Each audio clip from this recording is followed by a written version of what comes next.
Bom dia a todos e todas. Hoje estamos aqui num evento para comemorar um dia muito especial para todos os membros, servidores, servidoras, estagiários e estagiárias do Ministério Público. Hoje nós estamos fazendo um evento que é uma série que nós temos, que o CEAF tem feito nos últimos anos, que é o nosso Conversando e Pensando sobre Saúde Mental e Bem-Estar no Ministério Público do Rio Grande do Sul. Hoje o evento é alusivo ao dia 8 de março, ao Dia Internacional da Mulher. E nós temos duas pessoas aqui da casa, maravilhosas, que logo depois eu vou apresentar. Muitos nos perguntam se é necessário comemorar o Dia da Mulher. Porque, afinal, nós que estamos principalmente dentro do Ministério Público, somos mulheres que já atingiram um patamar de muitas igualdades. E, principalmente, no ingresso da nossa carreira. Mas, hoje, eu tenho dito que não é a comemoração do Dia da Mulher, é a comemoração do Dia dos Direitos das Mulheres. E nós conquistamos muitos, o voto, o poder trabalhar fora, o estudar, e isso é recente. E ainda temos mas muito a conquistar. Enquanto tiveres mulheres ainda usando burca, tendo suas genitálias costuradas, sendo violentadas, nós temos muito a ajudar outras mulheres a conseguir a igualdade salarial, a conseguir a igualdade dentro dos seus espaços. E hoje eu estou aqui com a médica psiquiátrica do Serviço em Perícias em Saúde do Ministério Público, Bettina Fischbein. E também estou aqui com a doutora Cristiane Macarena Nunes Martins, também médica psiquiatra do Serviço Social e Perícias em Saúde do Ministério Público do Rio Grande do Sul. E sejam bem-vindas. Obrigada. Eu vou fazer a leitura do currículo, porque afinal nós estamos ao vivo no YouTube. Então, vários dos nossos ouvintes, às vezes que são ouvintes externos, gostam de conhecer um pouquinho de quem está hoje conversando conosco. A Bettina Fischbein é médica psiquiatra pela URGS, especialista em psicoterapia psicanalítica e cognitiva comportamental, coordenadora do Departamento de Psiquiatria Forense da Associação de Psiquiatria do Rio Grande do Sul, de 2012 a 2015. Psiquiatra do Serviço de Perícias em Saúde do Ministério Público do Rio Grande do Sul. Seja bem-vinda. Muito obrigada. Cristiane Da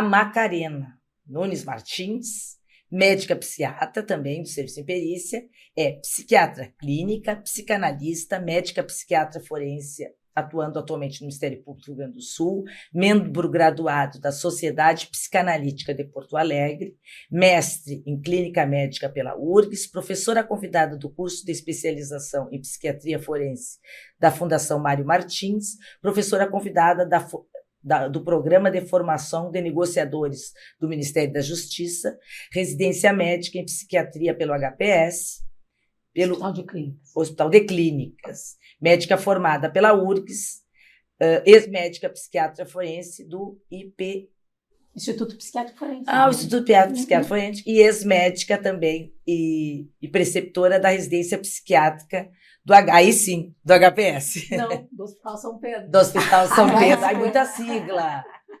Bom, Bettina e Cristiane, sejam bem-vindas e que a gente hoje possa conversar um pouquinho dessas questões aí que envolvem a saúde mental da mulher, no seu empoderamento e na sua manutenção e conquista de direitos, e principalmente, como nós já estávamos conversando ontem, na possibilidade de ajudar outras mulheres a obter e manter os seus direitos conquistados. Vamos lá, Bettina. Isso. Eu vou começar, então, eu e a Bettina mais ou menos dividimos o assunto, e nós achamos importante falar sobre a data, e sobre por que nós estamos aqui reunidas, né? nessa data, por que essa data é marcada em todo mundo. Bom, o 8 de março é um dia de muita luta, né? E também de lembrar e celebrar todas as vitórias conquistadas pelas mulheres, e pelos homens, mas pelas mulheres, né? Nós somos mais frágeis que os homens, nem mais nem menos. Nós somos diferentes. Igualdade não é ser igual no sentido concreto, mas ser respeitada pelas diferenças. Respeito que vem da microestrutura, dos microrelacionamentos até o macro, começando nas relações interpessoais familiares, no trabalho, nas convenções sociais, na lei, na proteção da maternidade e dos direitos reprodutivos femininos. Bom, sobre a data, então, passando rapidamente sobre por que essa data. A primeira manifestação pública de mulheres, que reuniu 15 mil mulheres, foi em Nova York, em 1909. As mulheres protestavam a respeito sobre as condições de trabalho que elas viviam. Em 1910, a alemã Clara Zetkin propôs no Congresso Internacional das Mulheres Socialistas uma data anual que fosse alusiva às mulheres. A partir de 1911, passou a ser anual, entre fevereiro e março se celebrava e se marcava a data. E em 25 de março de 1911, teve um grande incêndio em Nova York, numa fábrica de camisas, que se chama Triangle Shirtwaist Company, onde morreram 125 mulheres queimadas. Essas mulheres, elas trabalhavam na indústria têxtil, sob péssimas condições, e para não haver manifestações a respeito das condições de trabalho fora do ambiente da fábrica, os proprietários trancavam as mulheres no ambiente de trabalho e elas morreram queimadas. Em 1975, a ONU decretou esse ano como Ano Internacional da Mulher, e a partir daí, o 8 de março, foi escolhido como a data para se pensar, celebrar e refletir sobre a condição da mulher no mundo. E hoje, né, nós aqui, né, nós três, os colegas que estão aí, século XXI, a situação das mulheres no mundo, a nossa situação especial é uma situação muito melhor do que foi a das nossas mães, das nossas avós, das nossas bisavós, né? Mas tem lugares no mundo onde as mulheres seguem tendo direitos básicos, direito ao corpo, direito à sexualidade, direito ao trabalho, direito à educação, ainda não alcançam esse direito, não é permitido que tenham esse direito, né? Até o direito de ir e vir, né? Nós aqui no Brasil, nós temos um machismo estrutural, né? E que a gente vai conversar um pouco adiante como é que ele se manifesta, né? Hoje as mulheres, elas são empoderadas, né? Muitas de nós somos a principal fonte de sustentação das famílias, e nas classes mais prejudicadas, com menos condições financeiras, tem muitas chefes de família, os pais, né? E as mães ficam com os filhos, as mães, as avós. Então, a data ajuda a valorizar tudo que foi realizado por todas que nos precederam, que acreditaram no mundo melhor e mais justo e que proporcionaram às mulheres de hoje todos os direitos conquistados, né? A luta feminista, a luta das mulheres, ela é uma luta pela sociedade, é uma luta pela igualdade, pela liberdade também.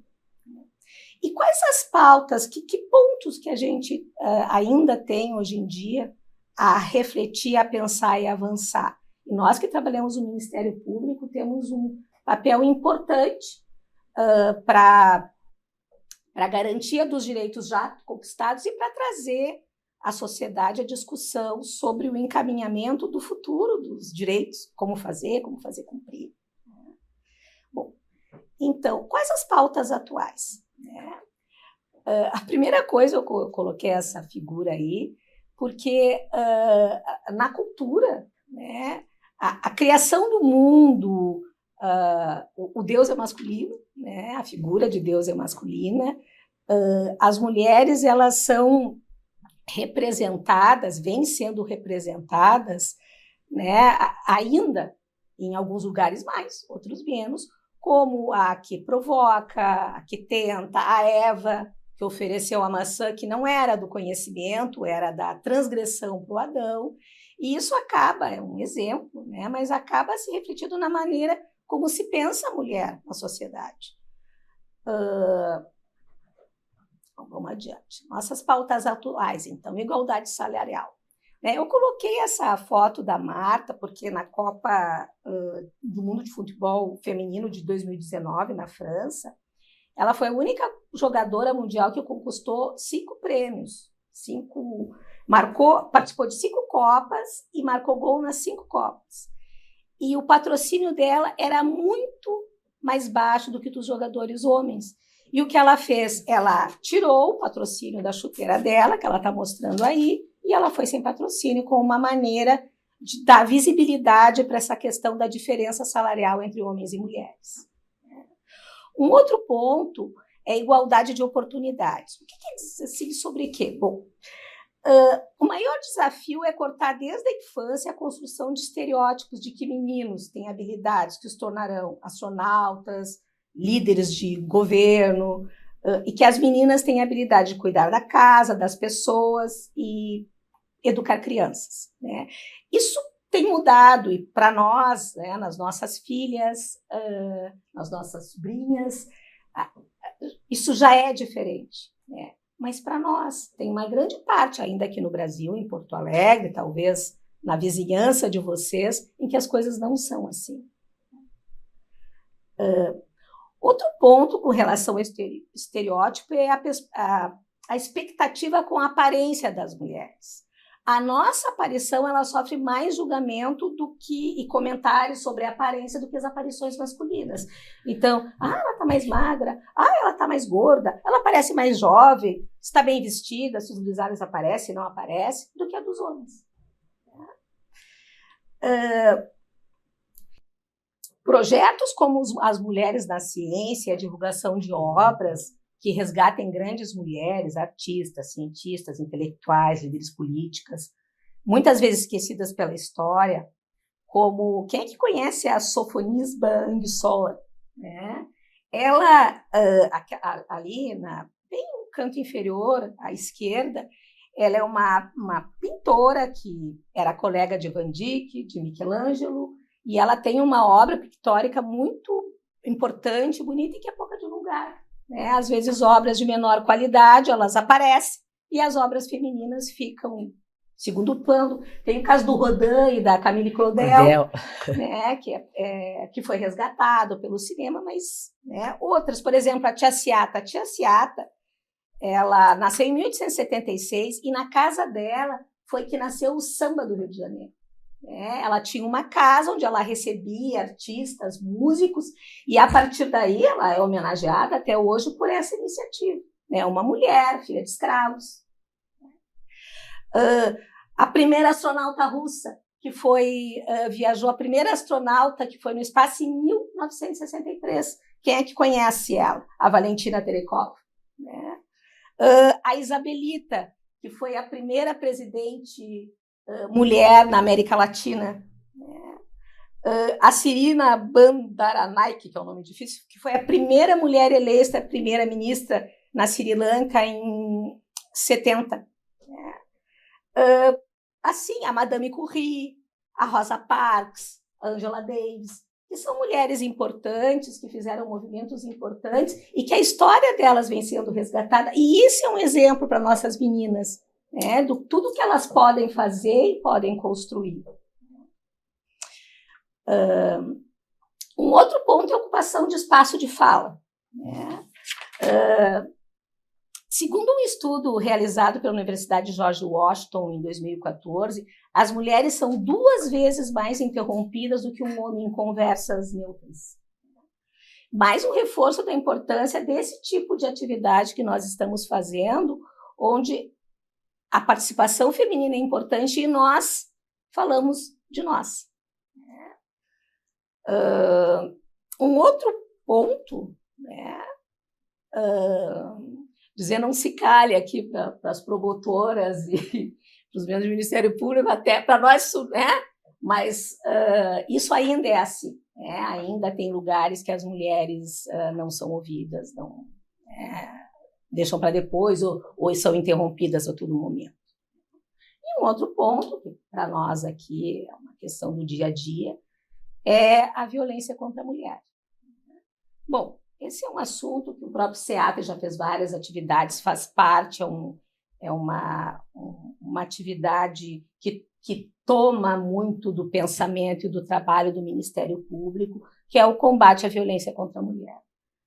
Nós temos vários casos de mulheres ao longo da história que foram mortas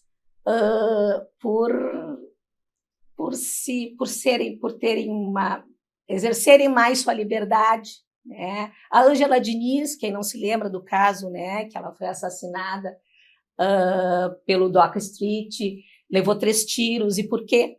E na época, sim, o primeiro julgamento ele recebeu uma pena pequena, depois com a intervenção do Ministério Público, a pena dele foi aumentada.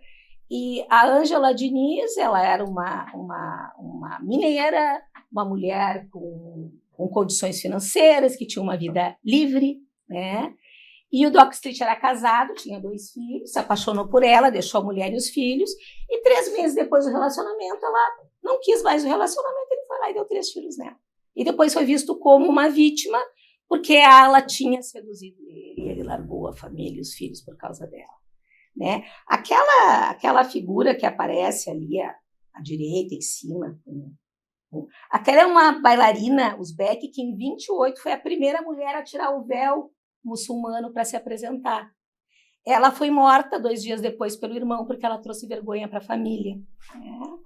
Bom, o caso da Heloísa Samúdio também é uma outra natureza de situação, né? Mas que todos estão a par. E ali bem no canto à direita é uma representação da Giulia Tofana, né? A Giulia Tofana, ela fabricava e distribuía para as mulheres italianas a água tofana, que era um veneno inodoro e incolor, que era colocado na bebida ou na comida dos maridos de mulheres que sofriam maus tratos, né? E ela espalhava, tinha uma rede. Mas é um exemplo, né? Um exemplo de coisas que aconteceram na história hoje. Tem os direitos das mulheres, isso não é necessário. E ela ficou anos morando, ela morou na Itália, foi perseguida na Itália, foi para os países da Europa, e assim foi. Bom, uma outra pauta, e é complexa, é delicada, é a legalização do aborto. Qual é a questão do aborto, para além do direito da mulher de dispor do seu corpo, da sua saúde com mais liberdade, para além disso, porque isso, enfim, cada um tem seus conceitos éticos, religiosos, né? Não é dizer que as mulheres devem fazer aborto, mas para as mulheres que precisam e querem que isso seja feito de maneira segura, né? Porque muitas mulheres, e principalmente as pobres e negras, morrem em função de abortos feitos de maneira clandestina. O que se tem visto é que as legislações proibitivas elas não são efetivas em reduzir o número de abortos. Eles seguem existindo. O que acontece é que as mulheres procuram soluções mais perigosas.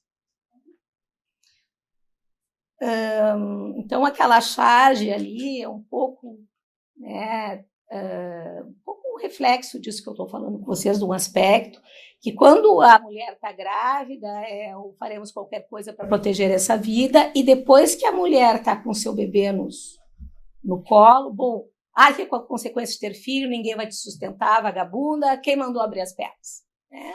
E isso é algo que se ouve, infelizmente, né? Não nós, né? Aqui, mas no nosso trabalho, com o público que nós lidamos e em torno do mundo.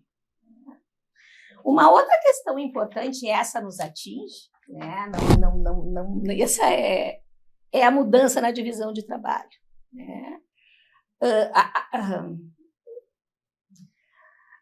Alguns aspectos do trabalho das mulheres permanecem idênticos, apesar da passagem dos séculos, como as diferenças salariais, né?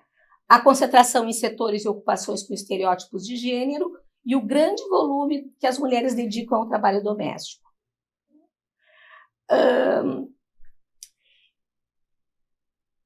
Uma das coisas que eu acho interessante, parece aí, é que as mulheres, em média, elas ocupam 23,3 horas semanais com tarefas domésticas e os homens ocupam, em média, 10 horas e meia semanais com tarefas domésticas. Então, além da jornada de trabalho externo, além da preocupação com como vai parecer, a preocupação com a aparência que nos é cobrada, tem toda a tarefa, toda a preocupação, o espaço mental que a vida doméstica ocupa. É o súper, é a administração da casa, é a comida das crianças, onde é que está o leite na geladeira, sumiu, né? Da obra que ligam, da casa que ligam para falar para a criança, ligam para as mulheres. E isso nós estamos trabalhando, isso ainda segue assim. Isso atinge a nós todas, né? Mais ou menos atinge a nós todas. E um outro ponto é a ocupação de cargos de chefia. Que dados que a gente tem? Apenas 37,4% dos cargos gerenciais existentes em 2019 eram ocupados por mulheres, segundo o levantamento do IBGE. E a desigualdade é maior entre os cargos com maiores salários. E não é por diferença de nível de instrução, porque as mulheres, mais ou menos 19% das mulheres com 25 anos ou mais já concluiu o ensino superior nessa pesquisa, e 15% dos homens concluíram. Então, não é o grau de educação que faz a diferença do salário. O que é? Nas maiores empresas do país, mulheres ocupam apenas 3% dos cargos de CEO. Uma outra informação que eu acho importante, que eu trouxe anotada aqui, é com relação à pandemia, né? Que ela agravou problemas que já existiam e já se expressavam nos dados anteriores, referentes a 2019. A necessidade de cuidar dos filhos, por exemplo, levou muitas mulheres a deixar o mercado de trabalho. Como as mulheres ainda são a maioria em trabalhos informais do setor de serviço, esses setores foram os mais atingidos pela pandemia e as mulheres sofreram mais o impacto. E também os casos de violência doméstica aumentaram nesse período. Um outro ponto é sobre as startups, né? Que em 2020, startups lideradas apenas por mulheres receberam apenas 0,04% dos mais de 3,5 bilhões de dólares investidos no mercado. Por outro lado, as startups que são fundadas por mulheres, elas geram o dobro de receita a cada dólar recebido no investimento. Então, por que não se recebemos mais? Outro estudo feito pela Organização Internacional de Trabalho mostra que a cada 4 empresas que promovem diversidade de gênero em cargos de direção, cerca de 3 têm um aumento do lucro. Então, são números, né? Uma outra informação, e aí diz respeito de nós, e tem a questão do concurso público. Quando vem o concurso público, aí essas diferenças, elas desaparecem, porque daí depende da capacidade de estudar, da instrução, as chances são iguais, ainda que muitas mulheres, quando estão estudando, tenham que cuidar das tarefas domésticas, tenham que cuidar de todas as outras coisas que nós temos que cuidar. Em 2017, o Conselho Nacional do Ministério Público realizou um levantamento que apontou a presença de 41% das mulheres e 49% dos homens na carreira. E a subprocuradora-geral da República, Raquel Dodge, foi a primeira e única mulher a ser nomeada procuradora-geral da República em 2020. Né? No Ministério Público Estadual, nós tivemos uma mulher procuradora-geral, a doutora Simone. Ali nós temos a figura da nossa governadora, Ieda Crucius, né? E ali tem figuras, aquela primeira figura no canto superior esquerdo, são as presidentes as presidentas, né, dos países que durante a pandemia fizeram um melhor combate à pandemia. Né? Foram os países que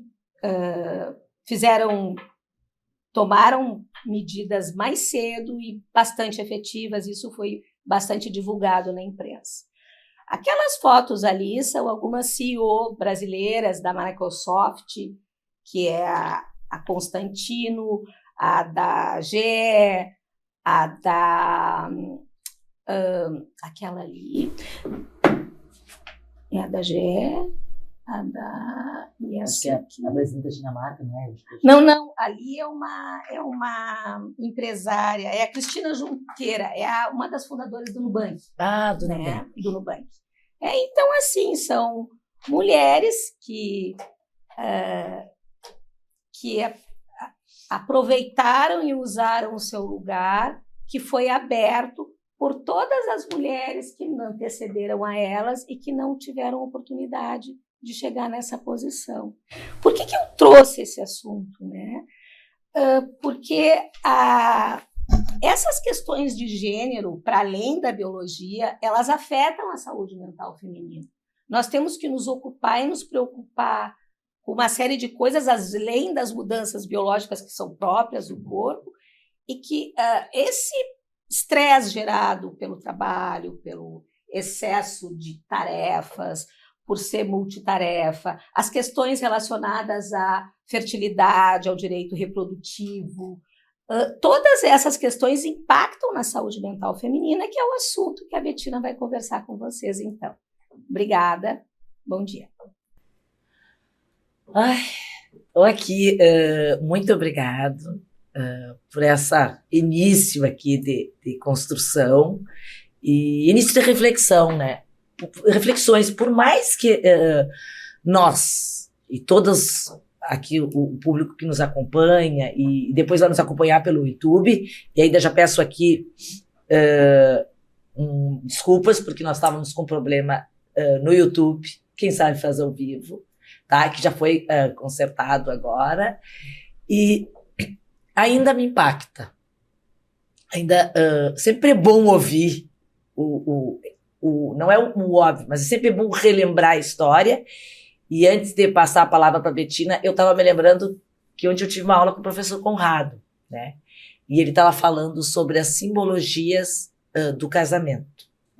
E quanto a gente evoluiu nessa trajetória de direitos e conquistas, mas o quanto está ainda na nossa cultura vários ritos que a gente não percebe. Então ele falou sobre de onde veio a marcha nupcial, que era quando a mulher era carregada na aldeia, no meio da aldeia, para até a sua nova casa, porque ela iria abandonar a sua identidade naquela família. Ela ganharia o sobrenome do marido e ela passaria a pertencer a essa família como um semovente. Assim como o carregar a noiva no colo vem da impureza dela, que ela só poderia pisar na casa do noivo depois que houvesse um ritual de dividir o pão, que ele, então, iria purificá-la, mesmo ela sendo, a gente sabe, uma menina que nunca provavelmente tivesse visto ou chegado perto de qualquer coisa na vida inteira dela, porque era protegidíssima, ela era já considerada impura pelo gênero feminino. E como tem simbologias que a gente não percebe da invisibilidade que as mulheres tiveram, e muitos países ainda têm ao longo da história. E aí, doutora Bettina? Vamos? Vamos? Bom, muito bem. Depois disso que a Cristiane falou, então eu vou falar mais assim dos aspectos de saúde mental mesmo, assim, a Cristiane falou de uma coisa mais geral como sociedade, né? Eu vou falar de uma coisa mais individual, então, como pessoa, né? E vou começar falando então das diferenças de gênero. Eu quero isso aqui.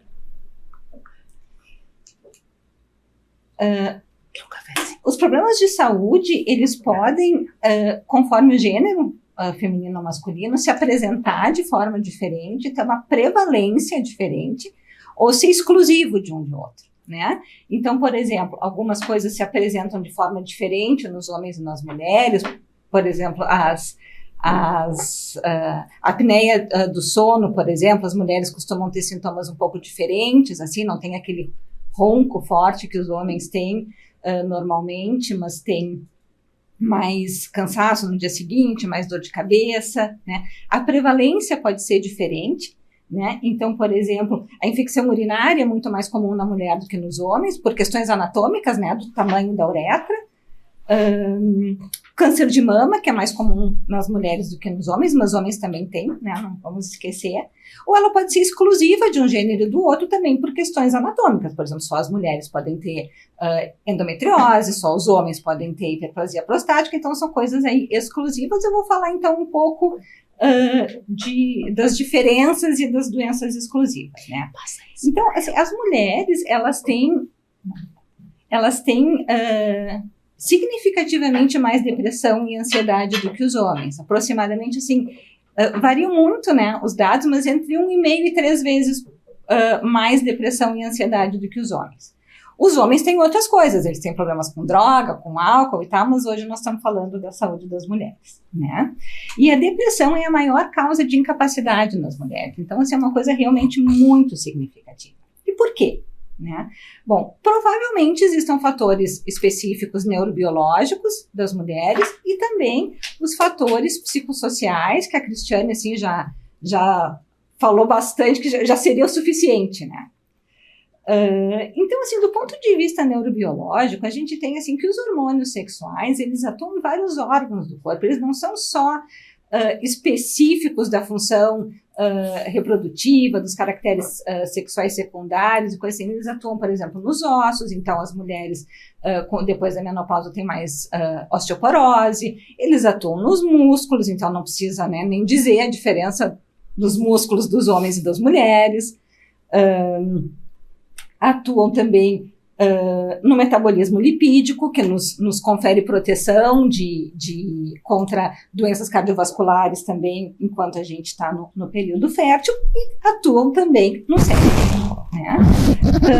Então, assim, os hormônios no cérebro, os homens também, eles têm estradiol no cérebro deles, né? A diferença é que o estradiol que tem no cérebro dos homens vem dos hormônios deles, eles são transformados em estradiol. Então, eles são sempre os mesmos. E nas mulheres, o estradiol que funciona no cérebro, ele sofre as alterações cíclicas, né? O estradiol, ele está ligado à percepção emocional, então, perceber coisas carregadas afetivamente e a modulação dessa percepção. Então, são 2 passos, não é só perceber e modular, né? Tá relacionado à regulação do humor, a modulação da resposta ao estresse, e também efeitos cognitivos, né? Então, também são protetores de perda cognitiva mais tardiamente na vida, né? E essa diferença começa já desde a vida intrauterina, assim como o hormônio, ele participa da diferenciação dos órgãos sexuais, também ele participa de pequenas diferenças que existem entre os cérebros dos homens e das mulheres, tá? Então, os estrogênios em si, eles têm uma propriedade de elevar o humor e eles aumentam a sensibilidade à serotonina, aquela que todo mundo já sabe, assim, que os antidepressivos atuam, né? Então, assim, a vulnerabilidade aumentada para a depressão nas mulheres, ela começa na adolescência e termina na menopausa. Então, bem no período fértil, né? Depois da menopausa é muito difícil que uma pessoa que nunca teve depressão vá desenvolver depressão. E antes da puberdade, né, antes de começar, é parelho entre meninos e meninas, né? Mas mesmo que depois da menopausa o risco para depressão ele diminua e se assemelha dos homens, as mulheres seguem tendo ao longo da vida mais problema com humor deprimido, com ansiedade, com reações mais aumentadas ao estresse. Tá? Então, o que parece estar mais associado à depressão do ponto de vista neurobiológico é a diminuição do papel modulador do estrógeno, né? Porque são bem os períodos em que existem as baixas de estrogênio, que é no período pré-menstrual e no período perimenopáusico, né? No transtorno disfórico pré-menstrual, por exemplo, o tratamento com os inibidores da recaptação da serotonina, eles são altamente efetivos, né? E eles são efetivos de uma forma um pouquinho diferente da forma como eles atuam na depressão, assim, sugerindo que tem, de fato, assim, uma questão de ação direta ali do estrogênio na interação com a serotonina, tá? Bom, outras doenças também, elas flutuam de acordo com o ciclo hormonal. Às vezes se pode ter insônia no período pré-menstrual, às vezes se pode ter hipersônia no período pré-menstrual, tá? Bom, tem outras coisas assim que eu depois posso deixar para discussão e tal. Então, assim, do ponto de vista neurobiológico, o que se tem são basicamente as oscilações da modulação dos estrógenos sobre a neurotransmissão.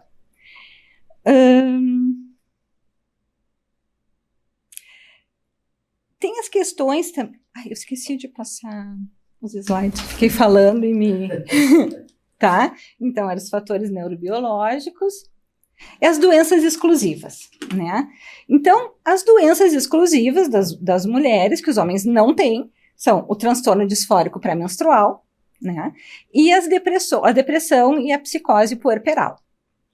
Então, assim, o período pré-menstrual, eu acho que todas, ou praticamente todas as mulheres, em algum momento da sua vida, talvez não em todos os ciclos, mas em algum momento, experimentou algum sintoma pré-menstrual, seja emocional, seja físico, de edema, de sensibilidade nas mamas, né, ou de uma certa oscilação do humor, um craving por chocolate, que é uma coisa, né, que...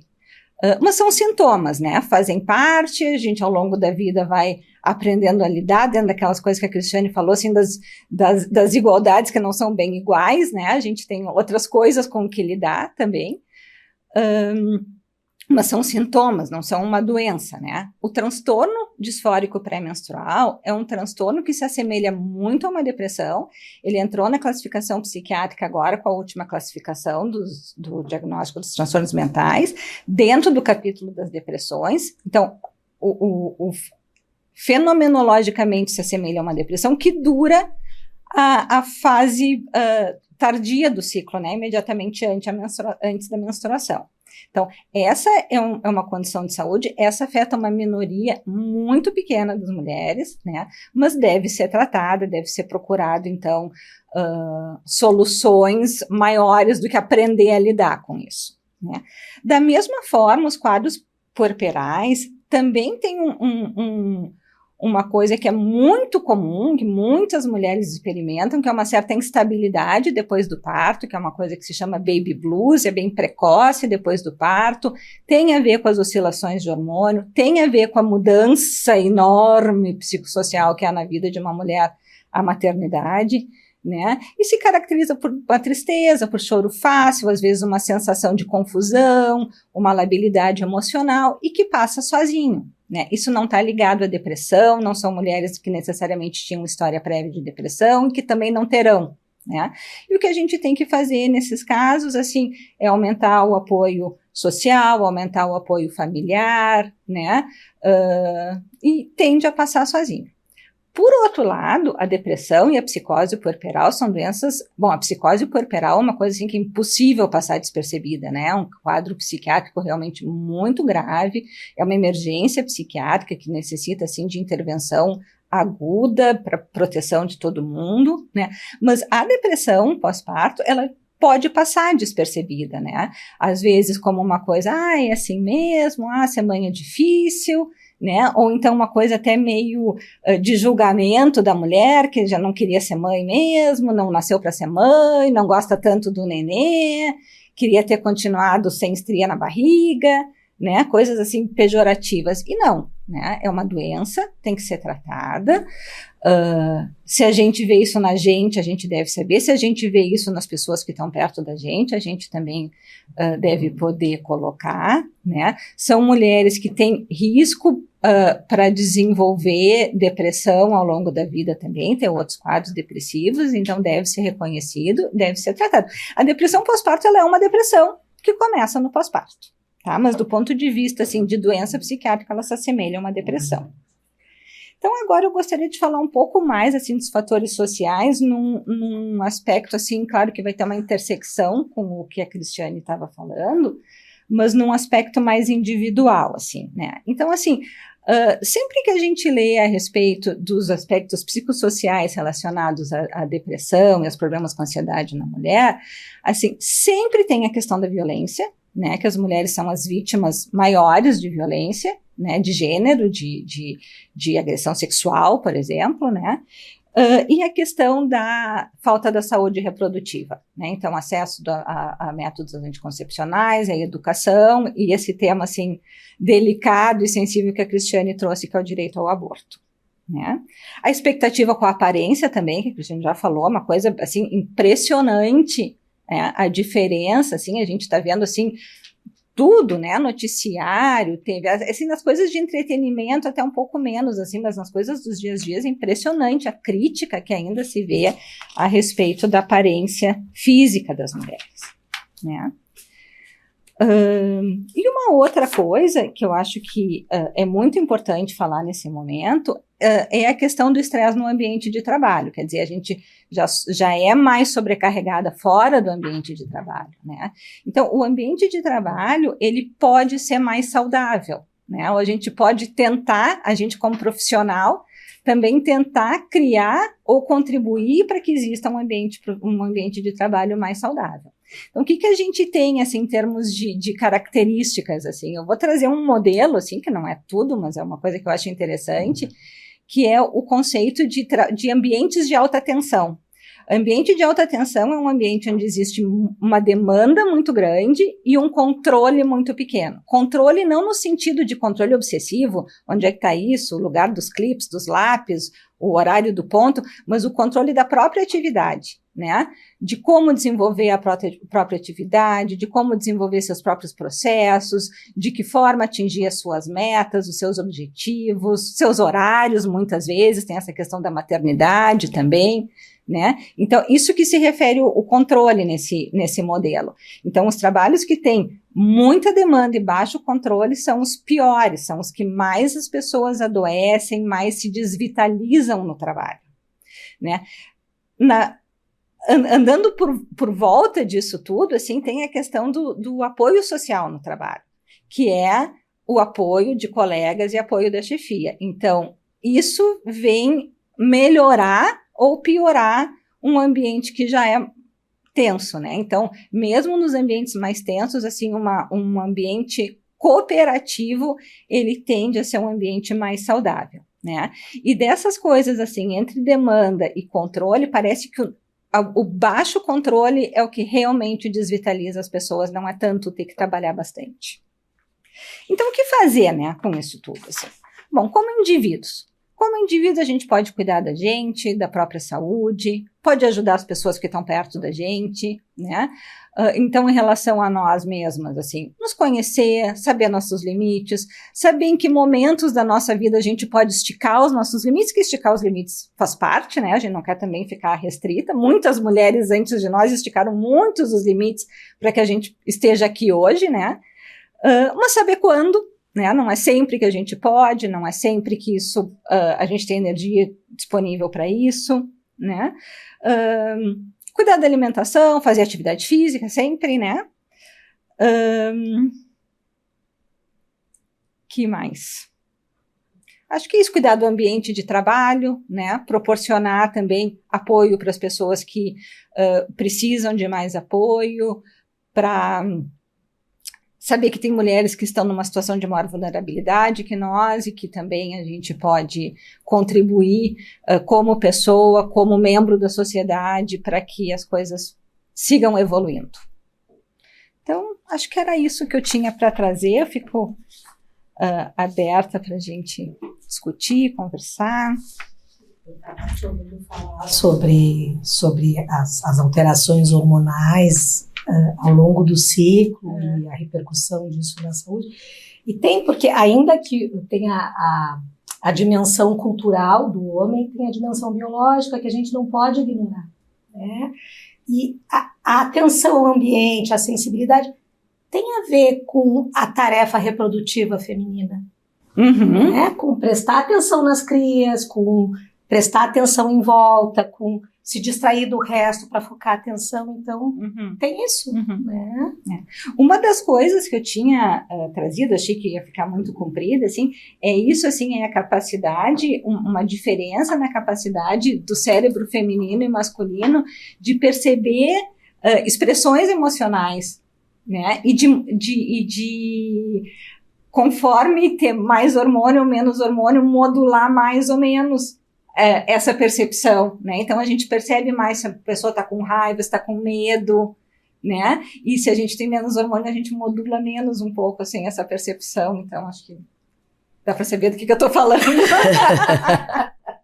Né? E isso, claro, do ponto de vista hoje, nós aqui, assim, né? Talvez possa parecer até uma coisa ruim, assim, essa percepção aumentada, e acho que às vezes é mesmo ruim, né? Fico pensando se a gente estivesse aqui com o público, né? Essa atenção aos detalhes, assim, mas do ponto de vista evolutivo, que é isso que a Cristiane disse, né? Isso confere uma vantagem, né? Porque tem a proteção da cria, tem a proteção do próprio organismo, saber reconhecer os perigos, né? Porque agora a gente está numa situação em que, por exemplo, o perigo intelectual, de estar falando uma coisa que não está sendo bem visto, coisa assim, é uma coisa, né? Agora a gente já morou em cavernas, então a gente sabe que a gente tem que proteger o organismo também de perigos, né? Então, é exatamente nesse sentido. E outras duas coisas que me ocorreram, que é importante, bom,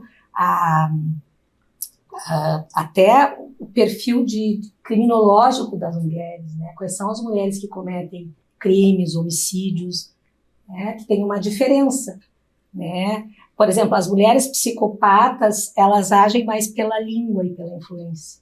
Elas não, o ato de matar, o ato não é como se manifesta. Nos homens, essa é uma manifestação, né? É uma diferença. E tem a questão da psicose puerperal e infanticídio, né, que muitas mulheres, sob o efeito da doença, sob o estado delirante, psicótico, matam os seus filhos. Por isso que é tão importante estar atento ao estado puerperal, né? Se vocês forem lá ver a unidade feminina do IPF, a grande maioria são de mulheres que cometeram infanticídio na fase puerperal, né? Primeiro, né, eu estou aqui, queria agradecer já a participação aqui das nossas psiquiátricas. E para começar, eu gostaria, apesar de nós estar também transmitindo para público externo, que vocês duas nos trouxessem um pouquinho do papel de vocês aqui como psiquiatras dentro do MP. Porque, na verdade, nós temos um serviço em perícia, né, em saúde. Né? Então, essa é uma pergunta que aparece muito no nosso público interno. Qual é o papel ali do serviço, que é o nosso antigo biomédico, né? E que agora, inclusive, trocou o nome. Então, assim, eu gostaria que vocês falassem um pouquinho sobre isso, que é uma dúvida que surge aqui sempre no nosso evento aqui de saúde mental e bem-estar no Ministério Público do Rio Grande do Sul. Bom, o serviço ex-biomédico atual de perícias, né, ele na verdade, ele sempre foi isso, ele foi um serviço de perícias. Então, a gente faz as perícias dentro do Ministério Público e a gente faz assessoramento, né, em alguns processos que necessitam, assim, de conhecimento em saúde mental. A perícia, ela é uma atividade incompatível com assistência. Tem um artigo no Código de Ética, né? Que é, falta a palavra artigo, que é isso, assim, que é vedado ao médico ser perito de paciente seu. Então, quando a gente faz atendimento, se a gente fizesse eventualmente, né, a gente estaria impedido de exercer o papel de perito. Então, a gente não faz atendimento, né? A gente faz essas atividades educativas, a gente pode orientar, né? Pode, enfim, auxiliar em alguma coisa que seja necessário, mas, assim, atendimento e acompanhamento não se tem essa possibilidade no serviço. Uma coisa importante, assim, que nós somos questionados muitas vezes, eu acho importante dizer, é que no papel de perito, nós não estamos julgando o merecimento da pessoa a se afastar, ou se a tarefa é difícil ou não é difícil. Nós temos uma função que tem uma legislação, né? Nós podemos afastar a pessoa se aquela doença que ela tem incapacitante para a tarefa dela. Isso serve para as remoções, isso serve para diminuição de carga horária. Então, assim, nós temos, não é que não nos compadecemos e não reconhecemos o sofrimento, e tem vários colegas que trabalham na instituição que trabalham em promotorias muito difíceis, estão com problemas pessoais, estão cansadas, estressadas, mas isso ainda não se pode afastar uma pessoa por problema de saúde por causa dessas condições. Eu fiz essa pergunta, né, porque hoje é o nosso primeiro evento, né, de saúde mental e bem-estar, e eu sempre agradeço a parceria ali de todos os profissionais que trabalham no serviço em perícia, né, e eu fui... Conversei, a coordenadora ali do serviço me explicou isso, né, inclusive com relação às perguntas, né, que você sempre vem fazer essa tarefa educacional aqui, que nos encantou hoje aqui, mas logicamente vocês têm um limite, porque futuramente vocês vão atuar como peritas de participantes aqui dos eventos. Igual, mesmo assim, tem algumas perguntas aqui no nosso chat, nós vamos depois no YouTube, e depois nos chegam por e-mail, que nós vamos repassar para vocês, e dentro da análise de vocês vão ver a possibilidade de responder, e tem a questão do sigilo médico, etc. Então, a gente, nem todas as perguntas vamos responder no ar. Mas eu perguntaria uma coisa, que eu fiz uma pergunta, me pediram para fazer uma pergunta para a presidente do Tribunal de Justiça, né, numa entrevista que vão fazer para ela, a doutora Iris Helena, que também já fez um podcast aí, que nós vamos dar um spoiler, que nós vamos lançar hoje aqui. Ela fez um podcast aqui no CEAF hoje, que nós estamos lançando. Que seria um ambiente mais favorável às mulheres? Um ambiente profissional. O que uma empresa, o que uma instituição pode fazer para que ela seja mais favorável às mulheres? Né? Na opinião de vocês, o que poderia ter para que esse ambiente seja mais favorável? É uma pergunta bem difícil, né? Mas eu vou dizer o que eu penso, assim. Eu acho que, em primeiro lugar, segurança, né? Assim, segurança da integridade física, vamos dizer assim, né? Tanto de tipos de violência, assim, a gente que é psiquiatra, assim, a gente, às vezes, lidou com situações, assim, de descontrole, coisa assim, né? Não aqui, né? Mas, assim, ao longo da vida. Até aqui. Até aqui, então, a segurança da integridade física, acho que é uma coisa, assim, que é a primeira coisa, né? E isso entra questões de assédio também, né? Porque acho que o assédio é uma violação da integridade física. Eu acho que questões de flexibilização de horário são muito importantes para as mulheres, né? Especialmente considerando as coisas que a Cristiane estava falando, a divisão do trabalho doméstico, a própria questão da maternidade, sim, né? Porque, assim, o trabalho doméstico ele pode ser dividido do jeito que se quiser. O homem pode fazer 100% do trabalho doméstico numa família, mas a maternidade, ela não se divide meio a meio com a paternidade, né? Tem tarefas, assim, que podem ser divididas pelo casal, e tem casais que funcionam muito, muito, muito bem, mas tem tarefas que são exclusivamente maternas, né? Sua mãe pode amamentar, né? Sua mãe pode carregar o nenê, vai trabalhar com náusea, vai trabalhar com vômito, né? Então, assim, essa coisa da flexibilidade... E da sensibilização das diferenças... É que eu acho que a oferta disso, ela demonstra na prática a sensibilização, sabe? Não é, por favor, me deixa chegar mais tarde hoje, porque eu me acordei com vômito, porque eu tô grávida, né? É assim, bom, eu me acordei, eu tenho um vômito, eu tenho o direito de esperar um pouco, tomar um banho, né? E chegar um pouco mais tarde no trabalho e compensar isso de outra forma, né? Então, eu acho que não se fala em trabalhar menos, eu acho que não é essa a questão, eu acho que isso vai até um pouco contra, né? O que a gente está lutando aqui, né? Mas como a Cristiane disse bem no início, né? Não é ser mais frágil ou menos frágil, é ser diferente, ser respeitado. Olha, uma boa diferença. ideia, um acompanhamento para identificação e acompanhamento de gestantes, né? Eu acho que o importante aqui hoje que nós estamos nos propondo no CEAF é justamente falar sobre.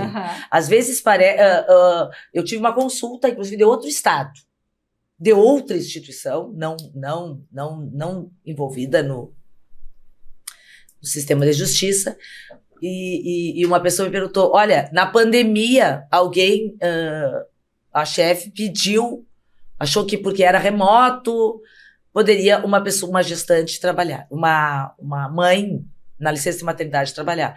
Eu ainda levei aquele choque, pensei, meu Deus, isso ainda acontece? Deixa bem claro, não foi no Rio Grande do Sul. Acontece. E aí nós conversávamos sobre tudo seria disciplinado. Eu, né, falei, olha, toda a instituição, pública ou não pública, ela tem que ter algum tipo de regimento, né, de disciplina para as faltas que acontecem, né? Então, vocês têm que procurar isso. Mas aí depois eu fiquei pensando, meu Deus, e realmente a chefia não reconheceu aquilo como algo invasivo. Então, assim, acho que é importante, e eu agradeço muito a vinda de vocês hoje aqui, é a gente falar sobre, né, e discutir sobre. Mas eu ainda não consegui te ouvir, para nós encerrar, porque o nosso tempinho foi tão rápido, mas está passando. Bom, além, complementando as coisas que a Bettina disse, uma conquista, um trabalho constante da comunicação não violenta, né? A escuta, né? A escuta feminina pelas questões culturais, pelas questões individuais, pela experiência, ela é uma escuta que tem que ter um espaço, né? E atitudes mais empáticas, um ambiente de comunicação menos violenta ajuda para ser um ambiente melhor, não só para as mulheres, mas para os homens também, né? Claro. Bom, estamos chegando ao nosso final, né? Já estouramos um pouquinho o nosso horário. Eu vou pedir que, se vocês quiserem fazer uma palavra final aí, mas também já deixar dito que este aqui é o primeiro evento, né? Nós estamos com um plano aí, contando com a colaboração aí gentil do nosso serviço, com os profissionais do nosso serviço em perícia, de fazer aí uma vez por mês um bate-papo aí, nós não estamos nos comprometendo a fechar todo o assunto, mas é proporcionar um diálogo, um bate-papo reflexivo sobre as condições nossas de saúde mental e bem-estar. E antes de iniciar o evento, eu falava que num desses que nós fizemos no ano passado, alguém falou o seguinte, que é muito importante que cada um de nós lembre que as emoções que a gente está sentindo, o que eu sinto do colega do lado, o que eu sinto, como eu estou sendo tratada, também tem muito a ver com quem você é, né? As emoções se falam sobre a gente. E muitas vezes muito mais do que sobre o outro, que o outro é assim mesmo, né? E o que dá para mudar é a forma que eu sinto, a forma como que eu vou me revelar, a forma como eu vou denunciar, como eu quero falar e como eu quero abordar esse assunto, né? Então, eu já passo a palavra aqui para o encerramento. Bom, eu queria falar ainda sobre o serviço, né? Que essas atividades de educação em saúde, de preparar material para estar à disposição da instituição, de participar de tarefas de treinamento, é um tipo de assistência à saúde preventiva que o serviço pode fazer, né? Nós, ao longo do tempo, muito cobrados e com razão de assistência, que nós não podemos fazer, Então, o que nós podemos fazer em termos de saúde mental? É trabalhar com prevenção e educação em saúde, além das nossas funções periciais. Né? Então, sempre que quiserem, precisarem, podem contar conosco. O nosso subprocurador-geral para Assuntos Administrativos, o Dr. Benhur, trabalhando num plano esse de como ver a saúde mental dos membros e servidores. E essas tarefas educativas são importantes, né? Porque ajudam as pessoas a reconhecer o seu estado e a poder procurar ajuda. Isso vai melhorar não só a vida dela, como a vida de toda a instituição. Bom, eu quero só agradecer o convite, a oportunidade e desejar a todos assim, que tenham um dia de reflexão, né? De celebração do que a gente já conquistou e de vamos em frente, né? Vamos em frente. Bom, então hoje encerramos aqui esse momento reflexivo muito rico em propostas, em relembrando a trajetória das mulheres e pensando na saúde mental delas, no que a gente é diferente, para que essa diferença venha a agregar no momento que ela é respeitada. E hoje nós vamos fazer o lançamento do nosso podcast. O que é o nosso podcast? Nosso podcast, na realidade, nós vamos fazer um CEAFcast, né, que é um programa